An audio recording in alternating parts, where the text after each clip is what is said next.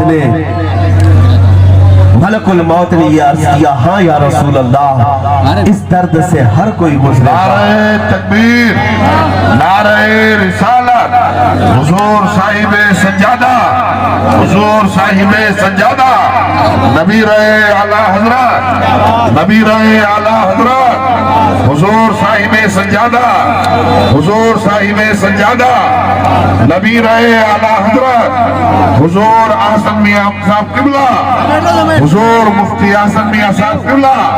نعرہ تکبیر، نعرہ رسالت، مسلک اعلیٰ حضرت، مسلک اعلیٰ حضرت. عشق محبت، عشق محبت، عشق محبت، عشق محبت، پیار محبت، پیار محبت.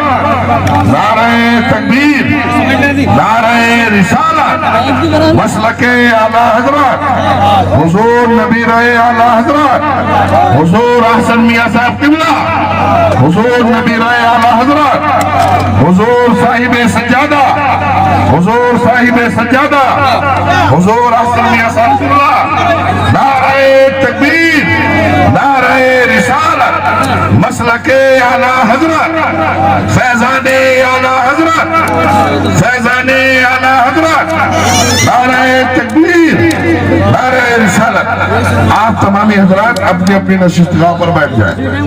آپ بیٹھ جائیں اے بچوں، آپ بیٹھ جائیں اپنی اپنی جگہوں پر بیٹھیں. حضور صاحب سجادہ، حضور پیر طریقت، رہبر راہ شریعت حضرت علامہ شاہ الحاج حضور احسن میاں صاحب قبلہ مدثر اللہ نورانی صاحب سجادہ خانقاہ عالیہ رضویہ اعلیٰ حضرت کی درگاہ کے وہ عظیم چشم و شراغ آپ کے نظروں کے سامنے آپ حضرت کا دیدار کریں اور حضرت کا خطاب سماعت کریں. ادھر والے حضرات بھی بیٹھ جائیں. انجمن ازہری کے جتنے افراد ماحول بنائیں اور اپنی اپنی جگہوں پر بیٹھ جائیں. جنہیں یہاں جگہ نہیں ملے وہ سامنے آ کر بیٹھ جائیں. جو لوگ شاید سے کھڑے وہ بھی بیٹھ جائیں.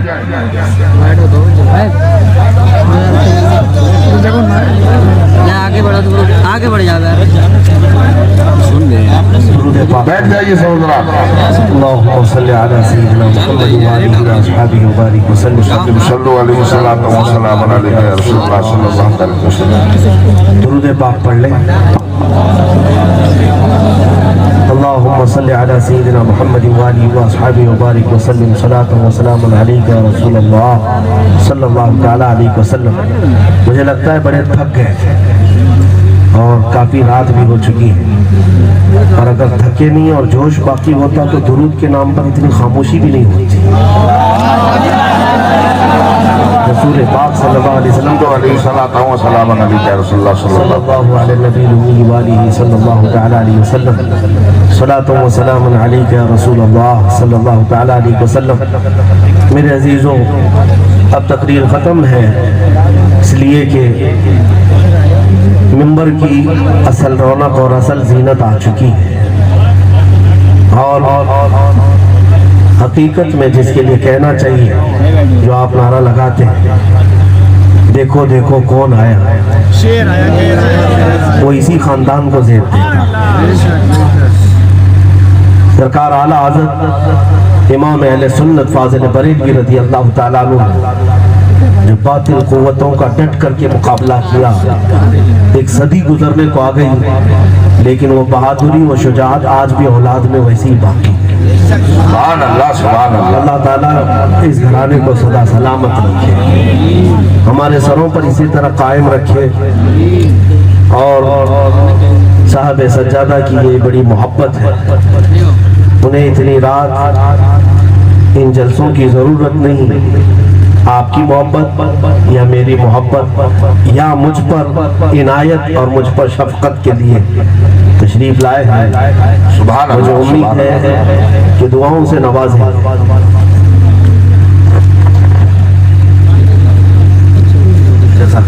نعرہ تکبیر، نعرہ رسالت، علماء اہل سنت، مسلک اعلیٰ حضرت، حضور صاحب سجادہ، حضور صاحب سجادہ۔ سبحان اللہ، سبحان اللہ۔ میں یہ عرض کر رہا تھا، فاضل بریلوی کا یہ پیغام توجہ سے سن کر کے جاؤ میرے عزیزوں۔ جو نہ بھولا ہم غریبوں کو رضا، یاد اس کی اپنی عادت کیجئے۔ تم بتاؤ اے مسلمانوں، تمہارے درد کا احساس کرنے والا اس دنیا میں ہے کون؟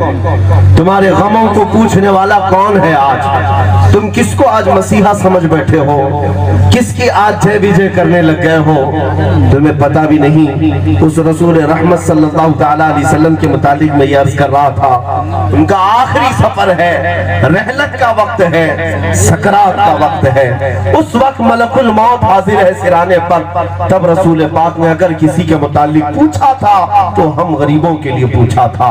کیا یہ نزع کا درد، کیا یہ سکرات کی تکلیف میری امت کو بھی دی جائے گی؟ مجھے بتاؤ ہمارا یہ درد کون رکھتا ہے؟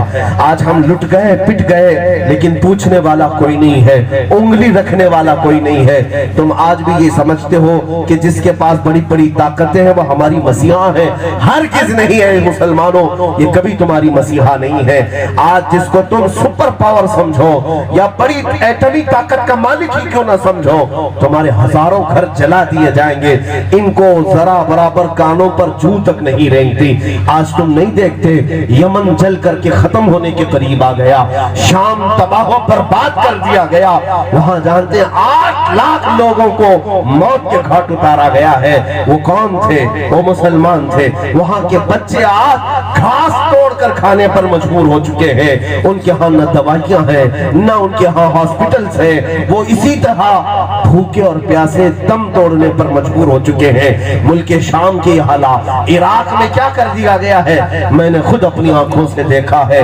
جنازہ اٹھانے کے لیے 4 لوگ نہیں ملتے، ایک ایک گھر میں اتنے جنازے نکل جاتے ہیں۔ چند سالوں پہلے جو ایک گراؤنڈ تھا جس میں لوگ کھیلتے تھے، سالوں کے بعد جا کر دیکھا گیا تو وہ میدان قبرستان بن چکا ہے، وہاں قبریں بھری ہوئی ہیں۔ عراق کو پورا قبرستان بنایا گیا، یمن کو برباد کیا گیا، شام توڑا گیا، افغان کو کتنے دنوں تک ستایا گیا، برما میں کیا نہیں کیا گیا، لاکھوں مسلمانوں کو مارا گیا۔ لیکن تم ابھی بھی یہی سمجھتے ہو کہ یہ بڑی بڑی طاقتیں ہماری ہمدرد ہیں، ہماری مسیحا ہیں، یہ NGOs بنا کر کے، ہیومن رائٹس کی تنظیمیں بنا کر کے تمہارے دردوں کو پوچھتی ہیں؟ کبھی نہیں، کبھی نہیں، ہرگز نہیں۔ تم لٹ کر کے، پٹ کر کے 1000 ٹکڑوں میں تبدیل ہو جاؤ، یہ تماشا بنائیں گے اور اپنی کرسیاں تمہارے خون پر ہی سجائیں گے۔ لیکن میں تمہیں بتاؤں، اگر تمہارے تلووں میں کانٹا بھی چبھ جائے، اس کا درد اگر کسی کو ہوتا ہے تو میرے رسول پاک، میرے آقا نے فرمایا، امت کے تلووں میں کانٹا بھی چبھے، اس کے درد کا احساس رسول پاک کو ہوتا ہے۔ تمہیں پتہ ہے عزیز علیہ ما عنتم کی تفسیر کیا ہے؟